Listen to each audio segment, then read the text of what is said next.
Hôm nay chúng ta đọc sách Daniel thì có lẽ là thấy hấp dẫn nhỉ. Nhiều chuyện, có nhiều chuyện cụ thể. Các anh chị đã đọc và đã chia sẻ với nhau ở trong nhóm rồi. Ở đây chúng ta cần có một cái nhìn chung, một cái nhìn tổng quát để thấy các đề tài nó đan xen với nhau ra làm sao. Thế thì mình biết là sách Daniel này đó, nếu mà chia ra và lịch đọc sách Daniel người ta chia theo kiểu như vậy. Phần thứ nhất của sách Daniel là những câu chuyện. Tuần này đây này, chúng ta chia sẻ với nhau về phần thứ nhất này. Còn phần thứ hai đó, tức là từ chương thứ 7 trở đi đó, thì là các thị kiến. Nó sẽ dính dấp một chút đến văn chương khải huyền. Tuần sau ta sẽ chia sẻ với nhau về điều đó. Rồi phần kết thúc nó là một phụ lục, một phụ chương mà trong lịch đọc hình như là cũng là hôm nay. Tuần tới luôn à? Hôm nay đấy, cái phụ lục là người ta đưa vào hôm nay. Nhưng mà chủ yếu vẫn là phần thứ nhất, tức là những câu chuyện, những trình thuật. Mình có một cái nhìn tổng quát như vậy rồi. Thế bây giờ ta sẽ bắt đầu đi vào phần thứ nhất. Cái phần thứ nhất này là một tuyển tập, trong đó gồm 6 câu chuyện. Nhưng mà 6 câu chuyện này nó độc lập với nhau. Tức là giả như ta lấy hẳn một chuyện đó ra khỏi văn bản ta đọc thì ta vẫn có thể hiểu được. Chứ không phải là nó nằm ở trong một thế liên kết chặt chẽ. Nhưng mà là 6 câu chuyện độc lập với nhau. 6 câu chuyện đó viết về tiên tri Daniel và về các bạn của Ngài. Trong một năm phụng vụ, có một số ngày lễ mà các anh chị nghe đọc sách tiên tri Daniel, nhưng tôi nghĩ là nó rời rạc lắm. Thành thử ra chúng ta không thấy rõ. Chỉ khi mà mình đi học như thế này này, mình đọc trực tiếp cả sách Daniel thì mình mới thấy rõ hơn. Thế thì theo 6 câu chuyện này, ta được biết Daniel ngay từ khi còn bé đã bị đem đi lưu đày ở bên Babylon rồi. Tức là vào khoảng năm 606 trước Chúa Giêsu. Và ở bên Babylon đó thì cậu bé Daniel này sống rất đạo đức, sống rất tốt. Thế rồi thì cậu và một số các bạn người Do Thái đấy, nhưng mà lại được chọn đem vào trong triều đình của nhà vua để được đào tạo, được huấn luyện. Rồi cậu lại được Chúa ban một cái ơn rất đặc biệt, đó là ơn giải thích các giấc mộng, giải thích các chiêm bao, các thị kiến. Thế thì tất cả những câu chuyện kể này đều nhấn vào cái điều mà chúng ta sẽ suy nghĩ vào giờ cuối khóa học. Tức là nhấn mạnh đến cái sự trung thành với lề luật. Ở đây thì ta bắt đầu ta đi vào trong những câu chuyện. Tôi sẽ không đi theo thứ tự, bởi vì giờ này không còn là giờ chia sẻ nhóm nữa, mà là giờ tôi giúp cho các anh các chị để có một cái nhìn tổng quát. Cho nên trong 6 câu chuyện, nếu các anh chị để ý thì sẽ thấy các nhà chú giải người ta nhận xét rất chính xác. 6 câu chuyện đó được xếp thành 2 loại. Một loại gọi là những chuyện kể về lòng trung thành, và một loại là những chuyện kể về sự khôn ngoan. Ta đọc có khi ta không để ý lắm đâu. Thành thử ra ở đây tôi sẽ không có đi theo diễn tiến từng chương một, mà là từng loại. Thứ nhất là có 3 câu chuyện kể về lòng trung thành. Câu chuyện thứ nhất là ở trong chương thứ nhất. Có một thử thách về thực phẩm. Các anh chị chắc là nhớ câu chuyện đó rồi nhé. Đâu có cần nhắc lại làm gì, mất thời giờ, phải không? Đó, chúng ta đều biết rồi. Tức là câu chuyện này ở những câu đầu đó thì giới thiệu cho mình về Daniel và các bạn của Ngài. được đưa vào trong triều đình của ông vua Nabucodonosor và được huấn luyện ở trong triều đình. Nhưng mà trong thời gian huấn luyện ở triều đình đó thì họ phải ăn uống những thức ăn, thức uống mà nhà vua ban cho. Và nhà vua này là nhà vua ngoại giáo. Thành thử ra những thức ăn, thức uống nhà vua ban cho đó thì theo luật Do Thái lại là thức ăn ô uế. Thực sự ra mình ngày nay đọc Thánh Kinh đó là mình phải đặt mình vào trong cái bối cảnh văn hóa của thời đại đó. Chứ nếu không là mình sẽ lấy làm lạ lắm. Chẳng hạn là không ăn thịt heo, mà ta thì ăn kịch liệt. Mình thì thịt heo là chính chứ còn gì nữa hả? Còn họ thì ăn thịt heo không được là bởi vì ô uế. Còn nếu mà ta sang Ấn Độ mà ta ăn thịt bò thì lại ghét. Cho nên mình phải đặt mình vào trong cái bối cảnh văn hóa. Và điều mà tôi muốn các anh chị quan tâm khi đọc câu chuyện này này là ở chỗ này đây. Trong Thánh Kinh Cựu Ước, ta nhớ lại coi cái ý niệm về sạch và dơ hay là ô uế. Sạch và dơ, thanh khiết và ô uế là ý niệm rất rất quan trọng. Rất quan trọng. Đến cả thời của Chúa Giêsu, cái sự phân biệt giữa sạch và dơ này cũng quan trọng. Cho nên ta đọc Phúc Âm mới thấy là những người Pha-ri-sêu người ta bảo rằng là phải rửa tay trước khi ăn, rồi thì rửa bình bằng đồng gì đó, rửa đĩa, rửa chén gì đó. Nó không chỉ là vấn đề vệ sinh mà nó hàm ở trong đó một ý niệm sạch và dơ về mặt tôn giáo. Bởi vì Thiên Chúa là đấng tuyệt đối thanh sạch. Bây giờ mình làm những chuyện như thế thì bị coi là ô uế. Ý niệm sạch và dơ rất quan trọng trong Cựu Ước. Ghi nhớ trong đầu cái điều đó khi mà đọc những bản văn Thánh Kinh. Thành thử ra ở đây đó, Daniel và các bạn được nhà vua ban cho những thực phẩm của nhà vua. Bình thường mà nói thì sung sướng quá. Nhưng mà đằng này thì không. Bị coi là ô uế. Thành thử ra họ mới xin là không dùng những thực phẩm đấy. Và kết quả là như thế này. Sức khỏe không những không kém đi mà lại tăng lên, phải không? Sự thông minh không những không kém đi mà lại tăng lên. Cho nên câu chuyện này nhấn mạnh đến cái thử thách về việc trung thành với lề luật, mà cụ thể nhất là sử dụng những thức ăn ô uế. Và khi họ trung thành với lề luật như vậy đó thì Thiên Chúa gìn giữ họ. Đến câu chuyện thứ hai không có ở trong chương 2 mà là ở chương 3. Câu chuyện này cũng nổi tiếng lắm này. Đó là chuyện kể về lò lửa. Nhưng mà điều tôi muốn các anh chị quan tâm đó, chịu khó mở sách ra, chương 3. Không biết là trong các nhóm có chia sẻ điều này không, tôi không biết. Nhưng mà để ý dùm tôi cái chương 3. Câu thứ 4 cho đến câu thứ 6. Người đọc lệnh hô to, lệnh cho các ngươi, hỡi mọi người thuộc mọi dân tộc, giống nòi và ngôn ngữ, khi nghe tiếng tù bà, tiếng sáo, tiếng đàn dây, đàn sắt, đàn cầm, tiếng kèn và đủ thứ nhạc cụ, các ngươi phải xấp mình thờ lại pho tượng vàng vua Nabucodonosor đã dựng. Kẻ nào không xấp mình thờ lại thì tức khắc sẽ bị ném vào đống lửa đang cháy phừng phực. Tức là lệnh của nhà vua, lệnh thờ tượng vàng. Bây giờ chúng ta đối chiếu cái lệnh thờ tượng vàng này với 10 điều răn trong sách Xuất Hành. Anh chị học rồi, nhớ lại coi, có cái điều răn nào cấm sao? Cấm tạc tượng, phải không?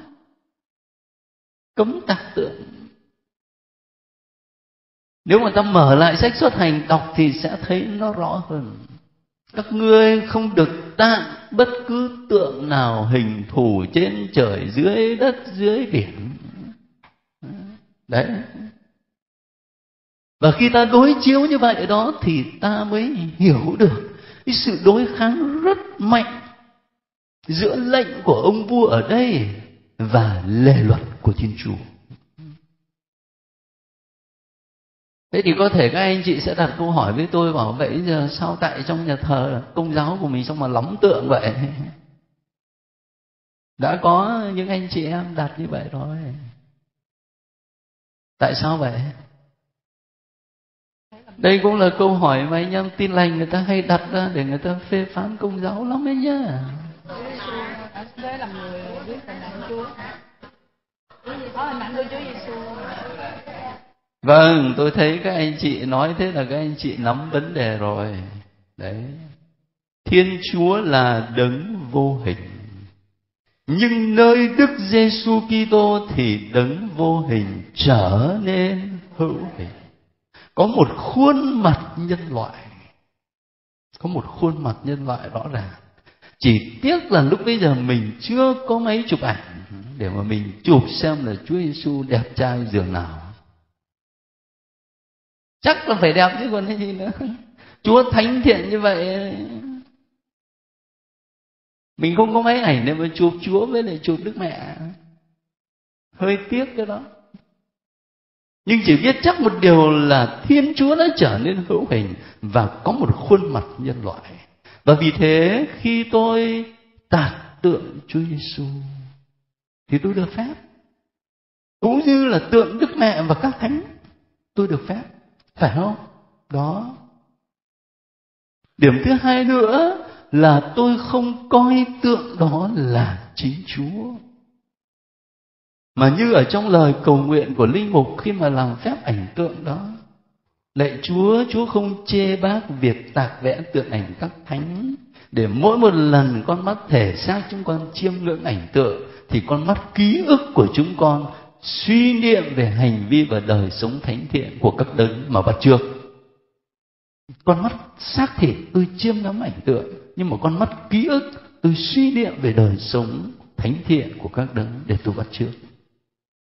Cái lý do nó nằm ở đấy. Thế nhưng ở đây ta quay trở lại chỗ này để thấy cái sự đối kháng rất mạnh giữa lệnh của một ông vua trần thế và lề luật mà Thiên Chúa đã ban cho dân của người. Thế thì lúc bấy giờ các bạn của tiên tri Daniel đã không chấp nhận làm theo lệnh nhà vua. Chính vì vậy mà họ bị ném vào lò lửa và họ sẵn sàng chấp nhận mọi cực hình, mọi đau khổ, kể cả cái chết, để trung thành với lề luật, trung thành với Chúa. Mà cuối cùng thì kết quả là rất tốt, phải không? Thế thì cái bài thánh ca của Azaria trong lò lửa đó, đó là bài thánh ca được sử dụng khá nhiều trong phụng vụ. Các anh chị đã đọc thì chắc là biết rồi. Tôi chỉ lưu ý một điều trong cuốn sách thánh mà các anh chị và tôi cùng sử dụng đây này, thì cái phần thánh ca đó là người ta in chữ nghiêng và người ta đánh số mà lại thêm dấu cộng. Người ta đánh số thêm dấu cộng, và khi hết cái bài đó rồi đó, hết cái bài thánh ca đó rồi, thì người ta lại trở lại cái số 24. Đang khi đó có nhiều bản sách thánh ở trên thế giới là người ta đánh liên tục. Chính vì thế chẳng hạn ở trong văn bản mà tôi gửi cho các anh chị, mà các anh chị thấy có thể có lúc mà tôi trích dẫn những cái câu mà nó tới câu 80 mấy, câu 98 chẳng hạn đó, thì các anh chị hiểu dùm cho nhé. Chứ nếu không bảo sao tra kiếm ở đâu mà nó ra tận những câu 98. Nó có lý của nó cả. Đó là câu chuyện thứ hai, câu chuyện về lò lửa. Đến câu chuyện thứ ba là ở tận chương 6 cơ. Daniel bị ném vào hầm sư tử. Cái này nó cũng phát xuất từ sự ghen tị của các quan chức ở trong triều đối với Daniel. Cái lòng ghen tị là một, không biết gọi là cái gì nhỉ, là một cái lực rất mạnh ở trong tâm hồn của con người, và nó dẫn đến nhiều tội ác. Ngay trong cuộc sống hàng ngày của chúng ta cũng có như vậy. Ngay trong những trang đầu của Thánh Kinh ta đã thấy nói đến chuyện Cain và Abel. Và khi ta đọc sách Thánh thì ta thấy rất nhiều lần sự ghen tị đó nó tác động như thế nào trong đời sống của người ta. Thì ngay ở nơi chúng ta cũng thế thôi. Có điều mình xin Chúa giúp cho mình ý thức để mình vượt qua. Cái câu mà tôi xin các anh chị quan tâm hơn một chút đó là câu 8 và câu 9. Bởi vì đọc thoáng qua nhiều khi ta không quan tâm đầu. Câu 8 nhé. Tất cả các vị tể tướng của vương quốc, các thủ lãnh, thống đốc, cận thần và tổng trấn đều nhất trí thảo ra sắc chỉ và xin đức vua phê chuẩn lệnh cấm sau đây. Trong 30 ngày sắp tới, bất cứ ai cầu xin thần nào hay người nào ngoài đức vua thì sẽ bị quăng vào hầm sư tử. Đấy, cái câu đó. Thế các anh chị đọc này có ai để ý câu nào? Để ý thì làm sao? Để ý ở điểm nào? Ông vua là trên hết. Lệnh của vua là trên hết. Ở trong câu chuyện trước đó đó thì ta nghe nói về tượng, phải không? Còn ở trong câu chuyện này đó thì về đức vua. Đức vua thì là người hay là thần thánh? Ông ấy cũng là người thôi. Nhưng mà ở chỗ này này, khi ông ấy ra sắc chỉ, ông ấy ra lệnh rằng trong 30 ngày sắp tới, bất cứ ai cầu xin thần nào hay người nào ngoài đức vua thì sẽ bị quăng vào hầm sư tử. Khi ông ấy ra cái lệnh như vậy thì hàm nghĩa là ông ấy đã tự biến mình thành thần thánh. Đó, thần thánh hóa. Thần thánh hóa. Đây chính là điểm mấu chốt. Có một điều lạ lắm nhé. Đọc lại lịch sử thế giới ta sẽ thấy trong những chế độ độc tài và vô thần, khi người ta phủ nhận Thiên Chúa, khi người ta gạt bỏ Thiên Chúa ra một bên, thì thường là người ta có khuynh hướng để thần thánh hóa một con người nào đó mà lấp vào cái chỗ trống. Đấy, cứ đọc lịch sử thế giới thì sẽ thấy. Nhưng mà làm sao thần thánh hóa được?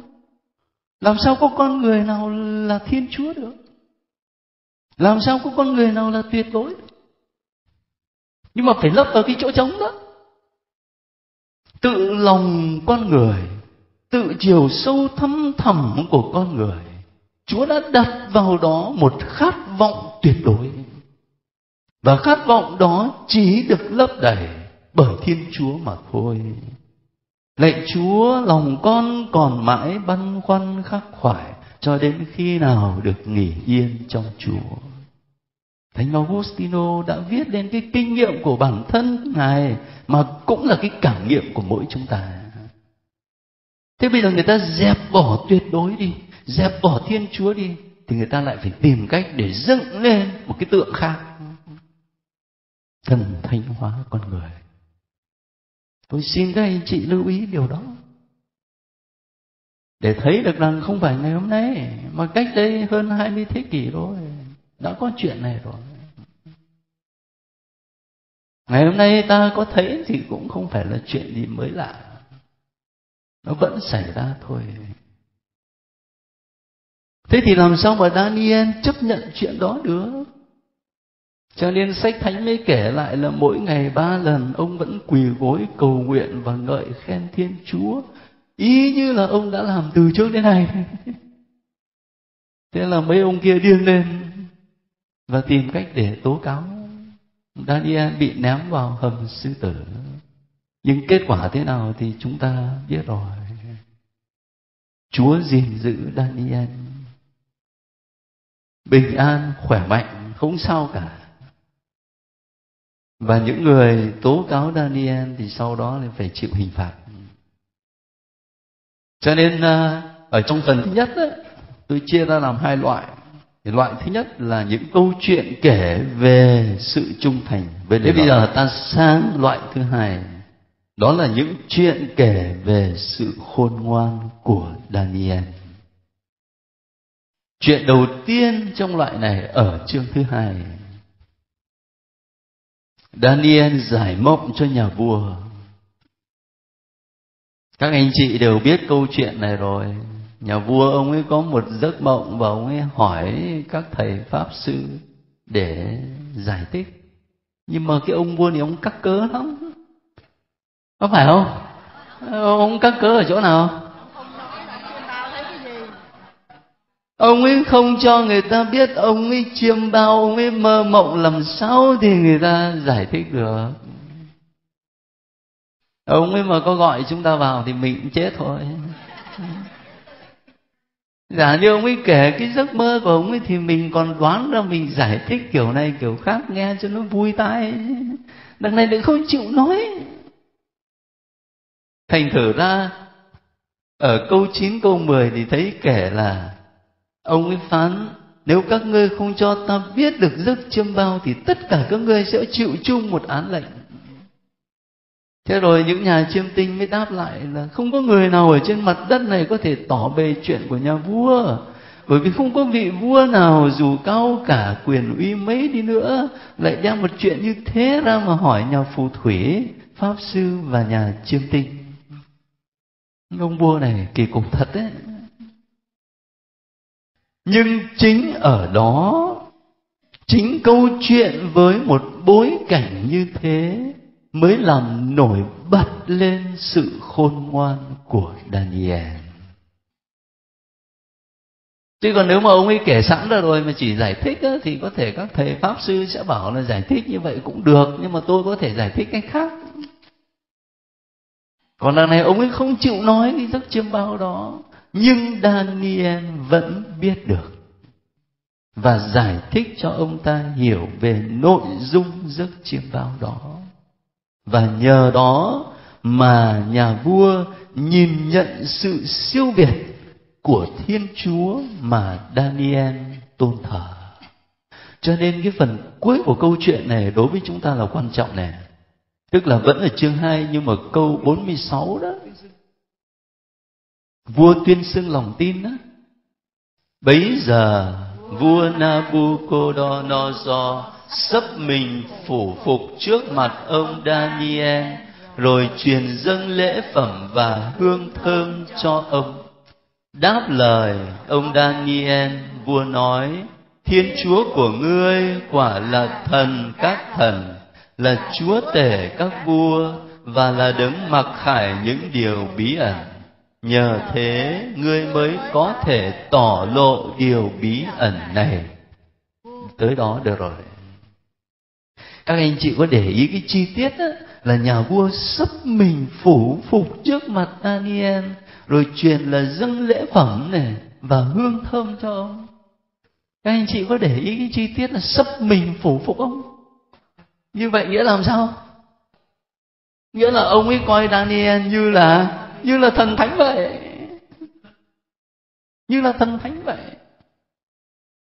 Thánh Luca kể chuyện là Chúa Giêsu làm phép lạ chữa lành cho 10 người phong cùi, mà trong đó chỉ có một người trở lại để tạ ơn Chúa thôi. Và khi anh ta trở lại tạ ơn Chúa thì anh ta làm sao?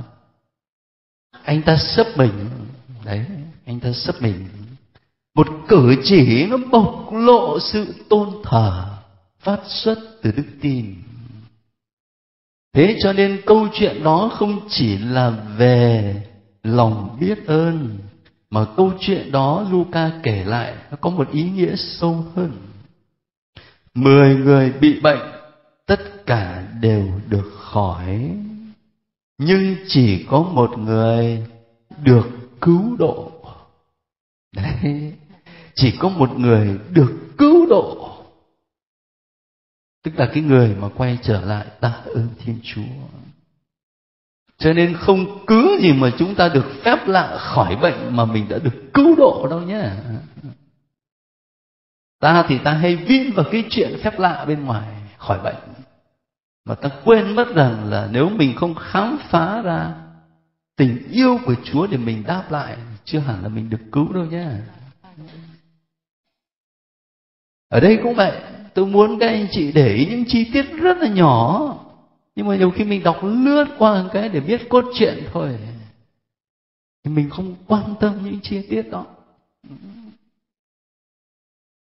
Sau câu chuyện Daniel giải mộng cho nhà vua, ta lại có một câu chuyện khác thuộc loại khôn ngoan này, đó là ở chương thứ 4. Đúng hơn là nó bắt đầu từ cuối chương 3. Cuối chương 3 ở trong sách thánh của các anh chị đó là câu 31, nhưng mà trong văn bản mà tôi gửi cho các anh chị là câu 98, thì lúc nãy tôi giải thích rồi. Đó. Ở đây là nhà vua Nabucodonosor có một thị kiến về một cái cây vĩ đại. Vĩ đại đến độ mà ngọn cây chạm tới trời, và ở tận cùng mặt đất cũng thấy được. Lúc bấy giờ mà dùng cái từ tận cùng mặt đất đó, thì tận cùng nó nằm ở đâu? Tận cùng nó nằm ở đâu? Chẳng hạn như là bây giờ các anh chị và tôi sống Sài Gòn, nó nhiều nhà cao tầng quá, mình chả còn thấy đường chân trời nữa. Nhưng mà mình ra ngoài biển á, thì mình thấy đường chân trời, phải không? Thì mình nghĩ cái chỗ đó nó là tận cùng mặt đất. Mình nghĩ vậy thôi, cách nói của mình thế. Cái quan niệm của người ngày xưa giống như khi ta học sách Sáng Thế đó, là người ta dựa vào cái kinh nghiệm thường nghiệm, tức là kinh nghiệm mà giác quan mang lại cho ta đó. Người ta mới tưởng tượng trái đất của mình là một mặt phẳng, và bầu trời giống như là một cái bát úp ở trên thế này. Cho nên tôi đứng ở đây thì tận cùng mặt đất là ở đây. Cái cây này thì phải cao lắm, bởi vì đụng tới trời cơ mà. Cho nên đứng ở tận cùng mặt đất thì vẫn nhìn thấy thôi. Daniel giải thích cái thị kiến này cho nhà vua hay lắm. Nhưng điều mà tôi thấm thía nhất trong cách giải thích của Ngài đó là chỗ này này.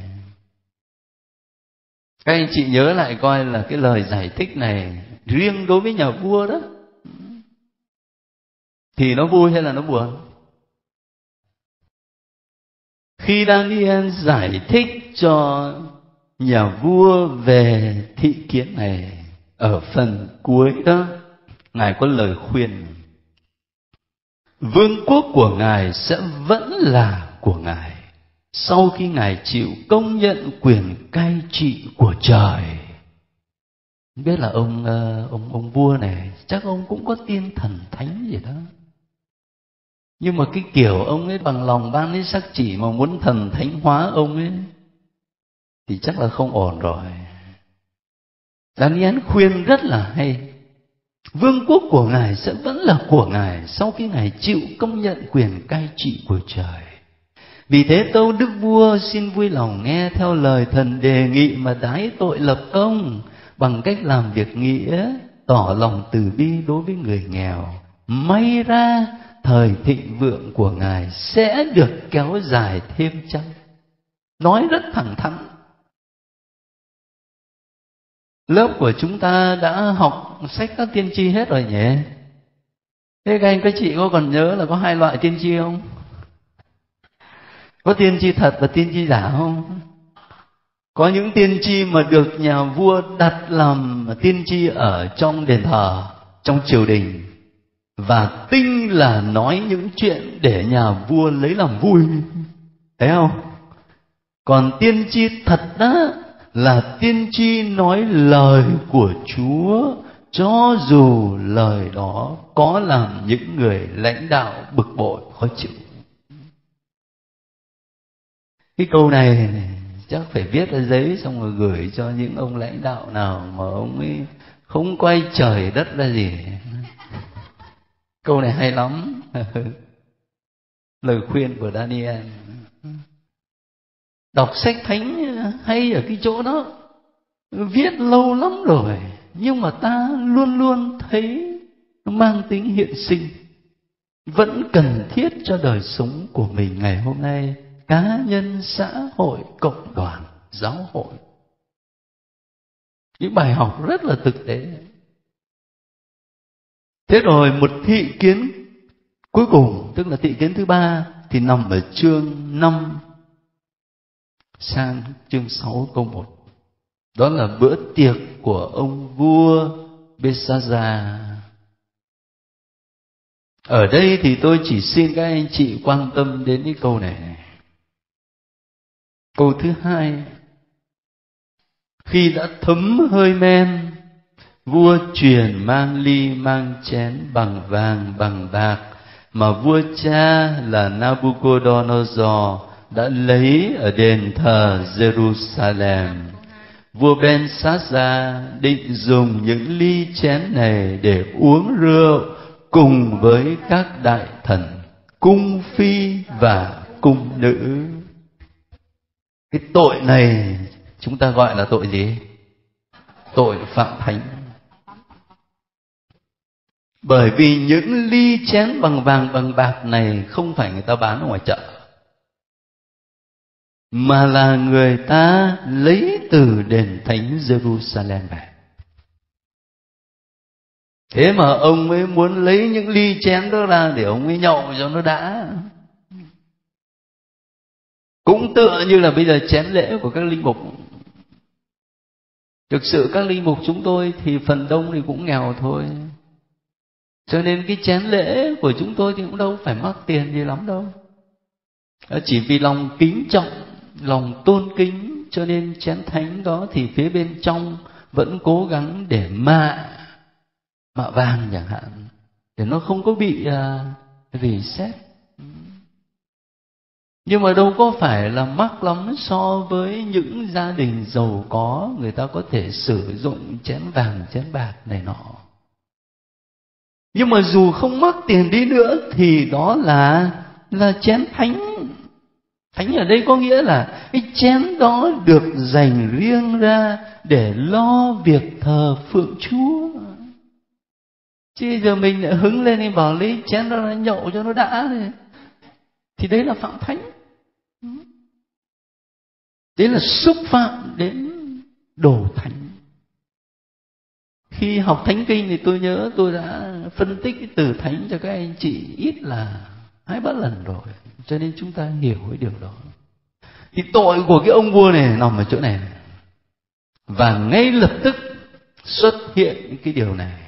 Những ngón tay người xuất hiện, viết lên vách tường quét vôi của hoàng cung ở phía sau trụ đèn, mà chính vua nhìn thấy bàn tay đang viết. Và sau đó thì là Daniel được triệu vào để giải thích về những dòng chữ đó. Mà khi ta đọc lời giải thích của Ngài đó thì ta sẽ thấy đúng là tiên tri nói rất là thẳng thắn, phải không? Không hề sợ hãi, đây là nhà vua nắm quyền sinh sát trong tay, tôi phải tìm cách nói làm sao cho vừa lòng vừa tai ông. Ngài nói rất là thẳng. Và sách thánh kết luận ngay đêm ấy Belshazzar vua dân Cande bị giết chết. Cái hậu quả rất là nhãn tiền. Đấy, phần thứ nhất hôm nay chúng ta cùng nhau tập trung mà tìm hiểu, thì nó gồm những câu chuyện như thế. Các anh chị đọc theo thứ tự. Tôi sắp xếp lại thành 2 loại như vậy để chúng ta dễ nắm vấn đề hơn. Bây giờ điều quan trọng, khi đọc những câu chuyện này, tôi chắc chắn là các anh chị chia sẻ cho nhau nhiều điều hay lắm. Nhưng mà xét theo văn mạch đó, thì có một hai điều mà tôi nghĩ chúng ta nên tập trung vào. Tôi thường xuyên nhắc các anh chị là khi đọc sách thánh, một trong những câu hỏi mà ta phải đặt ra cho mình chưa phải là bài học về luân lý, tôi phải sống làm sao, phải sống thế nào. Nhưng mà bài học trước hết, câu hỏi trước hết mà mình nên đặt ra cho mình đó là qua trang sách thánh này, Thiên Chúa xuất hiện là ai, là đấng nào? Về Thiên Chúa. Bởi vì chỉ ở nơi sách thánh ta mới viết rõ về Thiên Chúa. Ở đây cũng vậy. Với câu hỏi đó thì ta sẽ khám phá ra Thiên Chúa là nguồn sức mạnh và là nguồn sự khôn ngoan. Những câu chuyện vừa rồi mà chúng ta vừa nhắc lại đó, cho mình thấy là Daniel và các bạn của Ngài trong câu chuyện thứ nhất, dù không có dùng những lương thực cao cấp mà chính nhà vua ban cho, họ vẫn sống, mà sống khỏe, mà thông minh, mà khôn ngoan. Rồi dù Daniel có bị ném vào lò lửa, các bạn của Daniel thì bị ném vào lò lửa, còn bản thân Daniel thì bị ném vào hầm sư tử. Đứng trên bình diện tự nhiên mà nói đó là chắc chắn 100% là chết rồi. Nhưng mà thực tế thì các ngài vẫn sống, vẫn khỏe mạnh. Mà các ngài sống được như vậy, khôn ngoan được như thế, không phải là vì nhờ bản thân của các ngài, mà là vì Thiên Chúa che chở, Thiên Chúa bảo vệ. Đây là một xác tín căn bản của người tín hữu. Những người trong Do Thái giáo cũng như là người trong Kitô giáo chúng ta, đó là xác tín căn bản. Nếu các anh chị đọc thư của Thánh Phaolô gửi tín hữu Roma, ta sẽ gặp một câu tuyệt vời như thế này: có Thiên Chúa bênh đỡ chúng ta, ai còn chống lại được chúng ta? Có Thiên Chúa bênh đỡ, ai còn chống lại được chúng ta? Nhưng mà tôi tự hỏi là trong nhiều lúc của đời sống, không biết là các anh chị và tôi có dám nói câu này không? Một đằng thì mình vẫn cứ bảo là mình tin là Thiên Chúa bênh đỡ mình, nhưng mà một đằng khác thì mình luôn luôn sống trong sợ hãi. Nó có cái gì nó còn mâu thuẫn ở trong. Và có lẽ câu trả lời là mình cũng tin đấy, nhưng mà chưa trọn vẹn. Còn Thánh Phaolô nói rất quyết liệt: có Thiên Chúa bênh đỡ chúng ta, thì ai còn chống lại được chúng ta? Rồi sau đó Ngài viết tiếp: ai có thể tách chúng ta ra khỏi tình yêu của Đức Kitô? Phải chăng là cùng khốn? Phải chăng là gian truân? Phải chăng là thử thách? Nhưng mà tôi xác tín rằng trong mọi thử thách, chúng ta toàn thắng nhờ Đấng đã yêu thương chúng ta. Thánh Phaolô mà ông nói được câu này thì chỉ có lên thiên đàng thôi, chứ còn nói với tất cả xác tín cá nhân của mình như vậy. Cho nên những câu chuyện mà được kể lại trong sách Daniel cho mình thấy Thiên Chúa là nguồn sức mạnh, nhưng mà đồng thời còn cho mình thấy Thiên Chúa là nguồn của sự khôn ngoan. Một ông vua mà mời người ta giải thích chiêm bao mà lại không cho người ta biết là mình chiêm bao cái gì thì dựa vào đâu mà giải. Thế mà Daniel vẫn làm được. Rồi những dòng chữ viết nguệch ngoạc ở trên tường rất là bí nhiệm, Daniel vẫn giải thích được. Sở dĩ Ngài có sự khôn ngoan như vậy đó, không phải ở tự Ngài, mà là Thiên Chúa ban cho. Chính ông vua Nabucodonosor, ông ấy đã nói với Daniel cái câu đó: Thiên Chúa của ngươi quả là thần các thần và là đấng mặc khải những điều bí ẩn. Nhờ thế ngươi mới có thể tỏ lộ điều bí ẩn này. Chính vua nhìn nhận như vậy. Thế thì khi ta nói điều này, ta nhớ lại Chúa Giêsu có nói với các môn đệ của người, cũng có nghĩa là Chúa Giêsu nói với mỗi chúng ta. Chính Thầy sẽ cho anh em ăn nói thật khôn ngoan, khiến tất cả địch thù của anh em không tài nào chống chọi hay cãi lại được. Thầy ban cho, chứ không phải tự mình có. Điều này nó cũng rất cần cho các anh chị là giáo dân và tôi là linh mục nhé. Nhất là khi mà mình đi giúp người ta học lời Chúa. Bởi vì điều được kỳ vọng ở trong lớp này là không phải chỉ mỗi người có mặt ở đây học Thánh Kinh, nhưng mà điều được kỳ vọng là những người đã được học Thánh Kinh rồi trong tương lai có thể giúp cho người khác học hỏi. Điều này rất cần cho chúng ta. Tại sao vậy?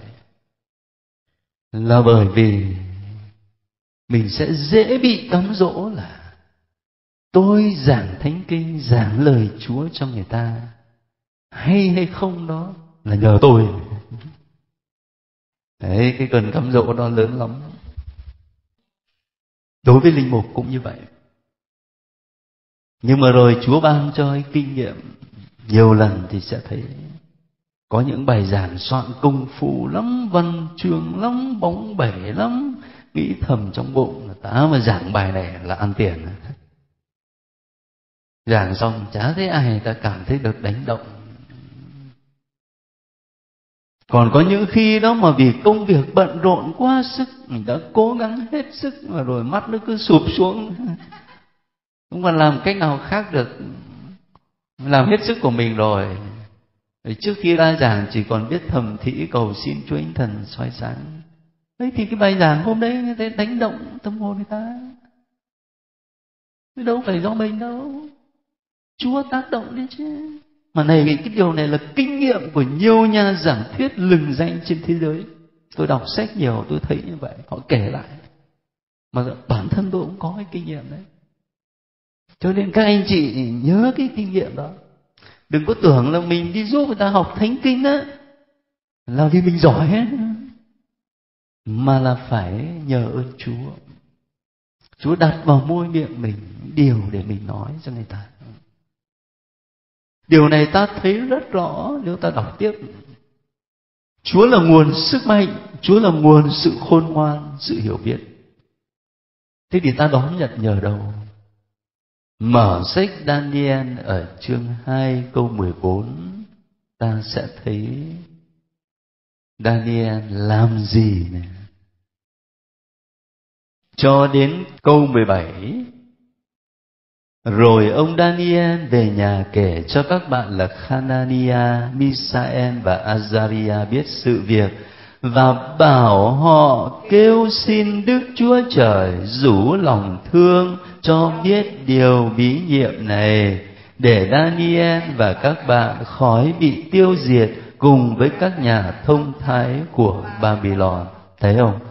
Kêu xin Đức Chúa Trời rủ lòng thương ban cho, nhờ cầu nguyện thôi. Rồi cái hình ảnh rất là đẹp là khi các bạn của Daniel bị ném vào trong lò lửa đó, họ sống, nhưng mà trong lò lửa thì họ làm sao? Chúc tụng Chúa, tức là cầu nguyện chứ còn gì nữa. Đừng có quên là cầu nguyện thì tâm tình đầu tiên là tâm tình chúc tụng, ngợi khen, rồi tạ ơn. Chúng ta thì hay quên cái phần đầu lắm, chỉ nhớ phần cuối là xin thôi. Mình ít chúc tụng ngợi khen Chúa, mình ít tạ ơn Chúa, nhưng mà cái phần cuối là không bao giờ quên, là mình cầu xin. Đấy, thế thì Daniel dạy mình cái bài học ở đây này, mình đón nhận sức mạnh và sự khôn ngoan của Chúa qua cầu nguyện. Cầu nguyện giống như là, xin lỗi, nó giống như là cái ống, cái máng nước đó.